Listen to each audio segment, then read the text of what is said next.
Assalamualaikum warahmatullahi wabarakatuh. Di video kali ini kita bakal bahas tentang akuntansi sederhana bagi UMKM. Pengertian akuntansi sendiri secara mendasar memiliki arti sebagai sebuah proses pencatatan, klarifikasi, penyajian data, dan transaksi dalam bidang keuangan.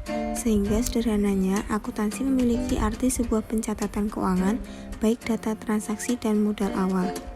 Siklus akuntansi sendiri memuat beberapa aktivitas, yaitu pencatatan, penggolongan, pengikhtisaran, dan laporan keuangan. Standar akuntansi keuangan untuk entitas tanpa akuntabilitas publik adalah ketetapan yang dihasilkan Ikatan Akuntan Indonesia dan diterbitkan pada 17 Juli 2009 yang mulai berlaku secara efektif sejak 1 Januari 2011. Standar tersebut dibuat untuk pelaku usaha kecil menengah.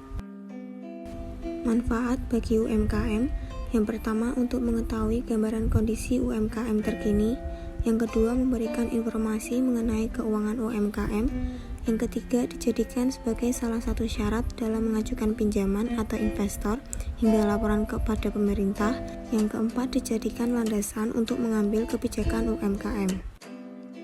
Fungsi membuat laporan keuangan bagi UMKM. Yang pertama, historis, yaitu mencatat keuangan berdasarkan urutan waktu dan tanggal transaksi.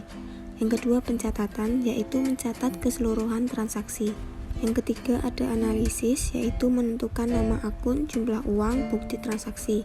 Yang keempat, instruksi debit atau kredit akun sesuai dengan catatan. Yang kelima, informatif, yaitu menunjukkan pendapatan, biaya modal barang, pengeluaran operasional, laba kotor, dan laba bersih dari suatu UMKM. Dan yang terakhir, ada catatan, yaitu berupa penjelasan atau rincian pos. Jenis-jenis laporan keuangan menurut standar akuntansi keuangan untuk entitas tanpa akuntabilitas publik. Yang pertama, ada neraca. Neraca ditujukan untuk mengetahui posisi keuangan suatu perusahaan atau usaha pada periode tertentu. Yang kedua, ada laporan laba rugi. Laporan laba rugi memuat laporan tentang selisih pendapatan setelah dikurangi dengan biaya-biaya atau beban. Yang ketiga, ada laporan perubahan ekuitas. Ekuitas dalam ilmu akuntansi dapat diartikan sebagai modal atau kekayaan entitas. Entitas di sini bisa perusahaan, UMKM, dan lain sebagainya. Yang keempat, ada laporan arus kas. Laporan arus kas memuat segala informasi yang berhubungan dengan kas masuk dan keluar dalam periode yang ditetapkan. Yang kelima, ada catatan atas laporan keuangan. Buku catatan atas laporan keuangan diperlukan sebagai wadah mencatat informasi tambahan atas laporan keuangan. Selanjutnya, ada beberapa macam pencatatan laporan keuangan sederhana yang harus dimiliki oleh UMKM. Yang pertama, ada buku kas. Yang kedua, ada buku persediaan barang. Yang ketiga, buku pembelian. Yang keempat, buku penjualan. Yang kelima, buku biaya. Yang keenam, buku piutang. Dan yang terakhir, ada buku utang. Pada prinsipnya, untuk satu transaksi, kita akan melibatkan minimal 2 buku.